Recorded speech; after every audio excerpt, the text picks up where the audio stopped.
함께 나누고 싶은 하나님의 말씀은 사무엘상 3장 1절에서 4절까지의 말씀입니다. 사무엘상 3장 1절에서 4절까지의 말씀을 한 마음과 한 뜻으로 한 목소리로 함께 봉독하시겠습니다. 아이 사무엘이 엘리 앞에서 여호와를 섬길 때에는 여호와의 말씀이 희귀하여 이상이 흔히 보이지 않았더라. 엘리의 눈이 점점 어두워 가서 잘 보지 못하는 그때에 그가 자기 처소에 누웠고 하나님의 등불은 아직 꺼지지 아니하였으며 사무엘은 하나님의 궤에 있는 여호와의 전 안에 누웠더니 여호와께서 사무엘을 부르시는지라 그가 대답하되 내가 여기 있나이다 하고. 아멘. 캥거루족이라는 이러한 말이 있습니다. 어미 캥거루는 새끼 캥거루를 주머니에 넣고 다니며 키우지 않습니까? 그런데 이 새끼가 자랐는데도 어미 주머니에서 나와서 이제 스스로 독립해서 스스로 먹을 것을 먹고 이제 살아야 되는데도 불구하고 계속해서 이제 어미 주머니에서 어미가 주는 이러한 밥을 먹는 그러한 자식을 빗대어서 같이 지칭해서 캥거루족이라고 이야기를 하죠. 반대로 캥거루맘이라는 말도 있습니다. 이거는 반대입니다. 어미가 다 큰 자식을 놓아주지 못하고 계속해서 간섭하고 자기 품에 끼고 사는 그러한 부모를 지칭하는 말입니다. 미국도 한국 못지않게 자녀를 키우는 엄마의 그 치맛바람이 굉장히 세다라고 하는데요. 미국에서 이제 그런 엄마들을 지칭하는 신조어가 잔디깎기 기계맘이라고 해요. 이것은 뭐냐면은 잔디깎기 기계가 지나가는 곳에 이제 모든 풀들이 다 깎이는 것처럼 자식 앞에 놓여져 있는 어떠한 어려움과 문제들을 자식이 미리 만나기 전에 부모들이 다 이제 없애버린다. 그런 부모를 이제 가르쳐서 잔디깎기 기계맘이라고 한다고 합니다. 이러한 캥거루맘이나 잔디깎기 기계맘이라는 이 단어가 생겨났다라는 것은 부모가 얼마나 자녀를 사랑하고 아끼며 또 이제 자녀가 잘 되기를 바란다라는 것을 우리는 그렇게 이제 이야기를 할 수 있겠죠. 사무엘은 엄마의 젖을 떼자마자 하나님의 전에 맡겨졌습니다. 부모와 떨어져 살았습니다. 사무엘의 나이가 한 3살에서 5살 정도 되었다라고 학자들은 이야기를 합니다. 지금의 3살에서 5살 정도 된 우리 성도님들의 자녀나 아니면 우리 손주들이 그렇게 부모와 떨어져서 낯선 곳에서 지낸다라고 하면은 용납하실 수 있으시겠습니까? 절대로 이제 용납 못 하시겠죠. 하지만 한나는 하나님께 약속한 것이 있기 때문에 사무엘을 성전에 그 어린 나이에 맡기게 되었습니다. 부모의 사랑과 돌봄이 절실히 필요한 그 나이에 사무엘은 부모와 떨어져 낯선 곳에서 처음 보는 사람들의 돌봄을 받으며 그 어린 시기를 보냈습니다. 사무엘이 얼마나 엄마 아빠가 그리웠을까요?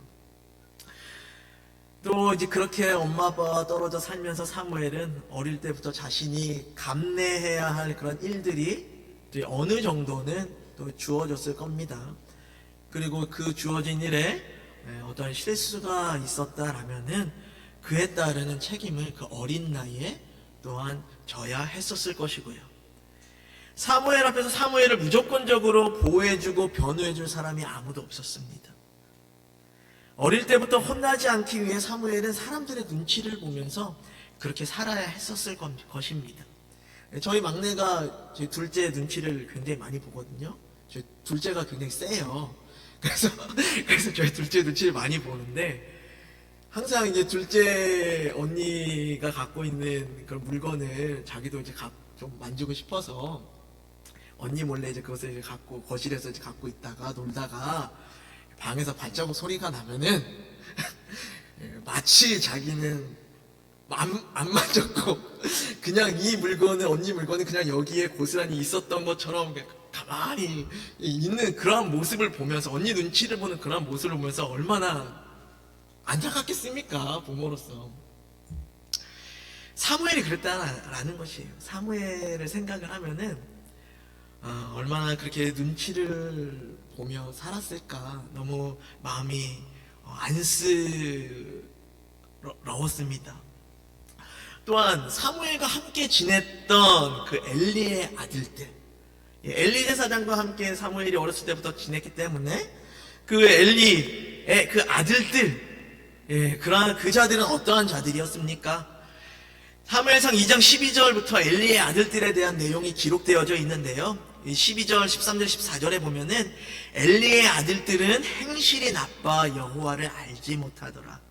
그 제사장들이 백성에게 행하는 관습은 이러하니 곧 어떤 사람이 제사를 드리고 그 고기를 삶을 때에 제사장의 사환이 손에 3살 갈고리를 가지고 와서 그것으로 냄비에나 솥에나 큰 솥에나 가마에 찔러 넣어 갈고리에 걸려 나오는 것은 제사장이 자기 것으로 가지되 실로에서 그곳에 온 모든 이스라엘 사람에게 이같이 할 뿐 아니라.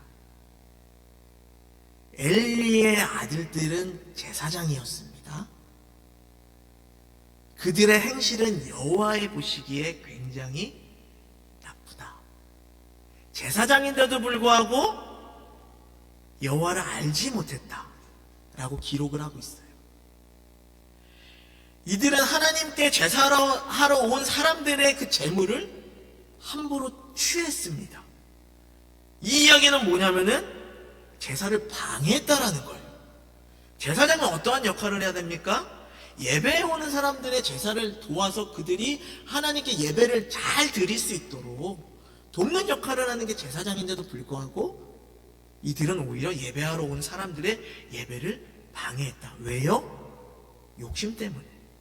그 재물을 내가 갖고 싶어서. 근데 15절 16절은 더 기가 막힙니다.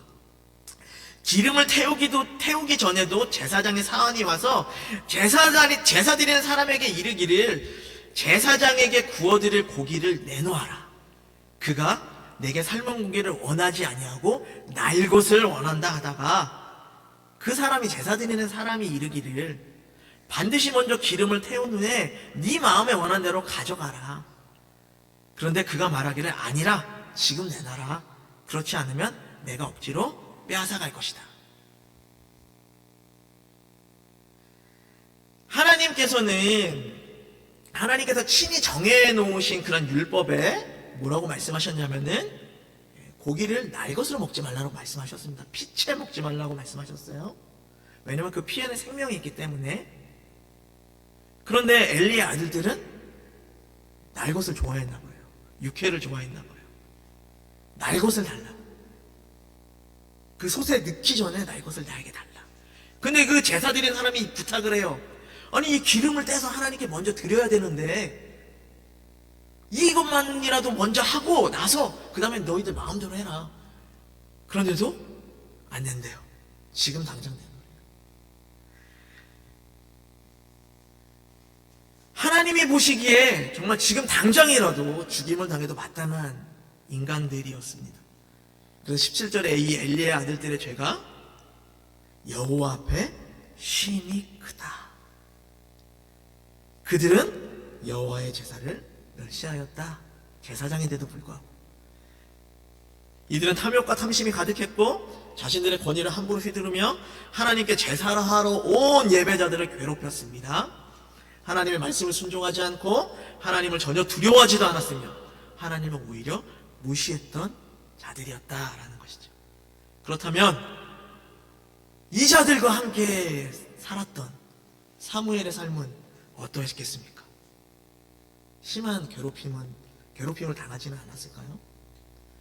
이들의 종노릇을 하며 머슴처럼 살지는 않았을까요?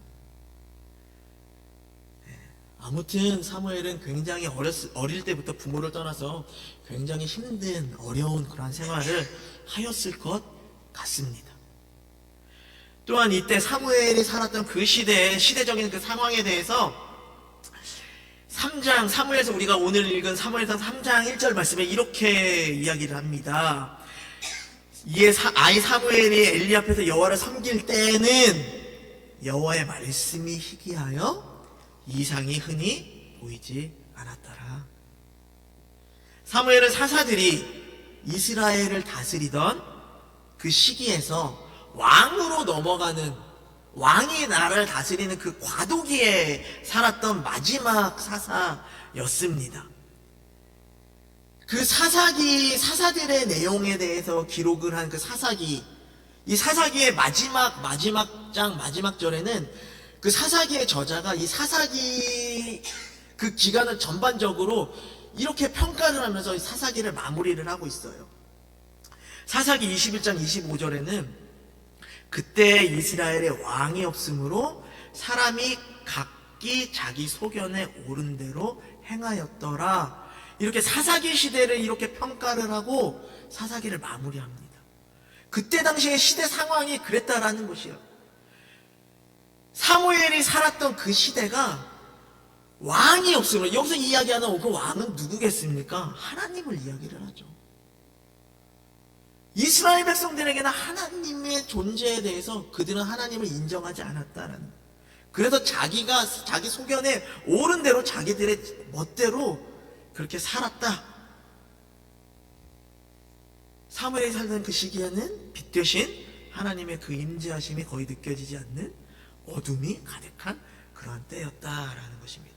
이러한 상황 속에서 어린 사무엘은 다른 사람들과 마찬가지로 자기 소견에 옳은 대로 살지 않고, 사무엘은 하나님의 뜻을 구하며 하나님을 의지하며 살았습니다. 그래서 항상 하나님을 찾고자 하나님의 전에 머물러 있었다라는 것이죠. 낮이고 밤이고 상관없이 하나님을 느끼고자, 하나님의 말씀이 희귀했던 그 시대에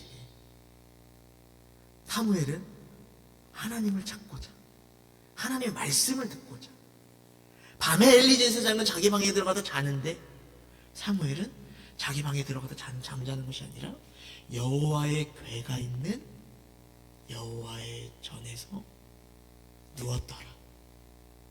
하나님을 계속해서 갈망했다라는 것이죠. 늘 하나님과 함께 하려는 그런 노력을 하는 삶을 살았다라는 것입니다. 그때 어느 날 하나님의 말씀이 희귀했던 그 시기에 하나님이 어느 날 사무엘에게 말씀하셨어요. 하나님의 말씀을 1000명 중에 한 명이 들을까 말까 하는, 아니 10,000명 중에 10만 명 중에 한 명이 들을까 말까 하는 그런 하나님의 말씀이 희귀했던 그 시기에 하나님이 사무엘에게 말씀하셨습니다.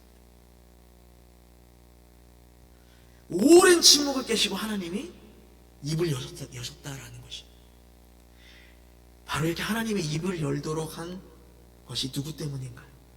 하나님의 등불이 꺼지지 않았다라고 또 이야기를 하는데, 하나님의 등불이 꺼지지 않았던 그 이유가 누구 때문일까요?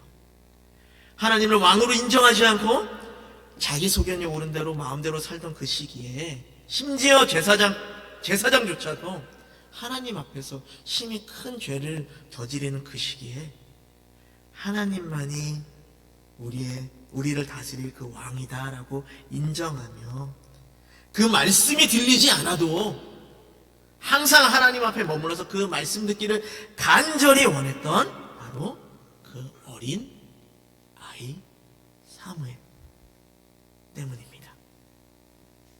사무엘 한 사람 때문에 하나님께서는 하나님의 등불을 꺼뜨리지 않으셨습니다. 이스라엘 백성들을 버리지 않으셨습니다. 이스라엘 사람들에게는 사무엘 덕분에가 더 맞는 말이겠죠. 한번 사무엘이 살았던 그 시기와 지금의 이 시대를 한번 비교해 보도록 하겠습니다. 이 세대는 어떻습니까? 하나님의 말씀을 아는 지식은 너무 많습니다. 하지만 하나님의 말씀을 행하는 것은 많이 볼 수가 없습니다. 하나님의 뜻이다라고 말하며 자신의 뜻을 이루며 만족해합니다. 신앙인은 많지만 종교인은 많지만, 종교 생활하는 사람들은 많지만, 매주일 교회에 나와서 예배드리는 사람들은 많지만, 그리스도인들은 많이 보이지가 않습니다. 교회는 너무 많이 있습니다. 밤에도 그 십자가의 불빛이 너무 많이 있습니다. 하지만 이 세상에서의 영향력은 없습니다. 종교 지도자들이 저지르는 그런 말도 못하는 그런 죄들을 우리는 다 듣고 보아서 알고 있습니다. 지금 우리가 살아가는 이 시대는 사무엘 때와 마찬가지로 하나님의 말씀이 희귀한 어두운 시대인 것 같습니다. 이러한 시대에 사무엘을 통해서 우리에게 하나님께서 말씀하시는 것이 무엇일까요? 하나님께 머물러라. 하나님만 의지해라.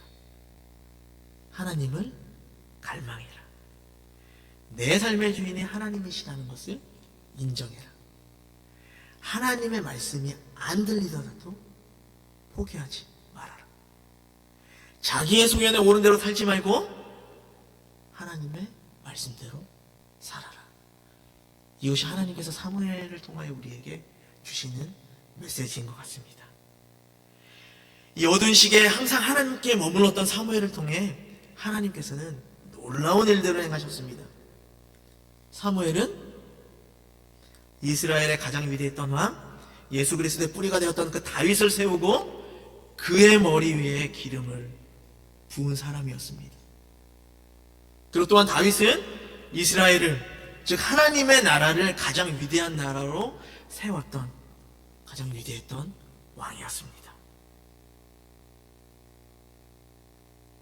어두운 시기에 사무엘과 같이 주님만 갈망하고 하나님만 의지하는, 하나님의 말씀대로만 사는 사람들을 통하여 하나님께서는 이렇게 놀라운 일들을 행하실 것이라는 것이죠.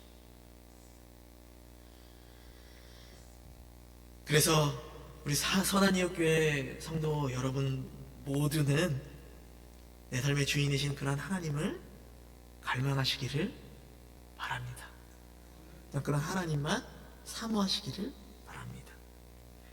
그리고 하나님의 말씀대로만 그런 살아가는 삶을 통하여 이 땅과 이 민족을 향해 비춰지는 하나님의 등불을 꺼뜨리지 않는 그러한 우리 선한이웃교회 성도님들이 되시기를 축복합니다. 우리 함께 기도하시겠습니다.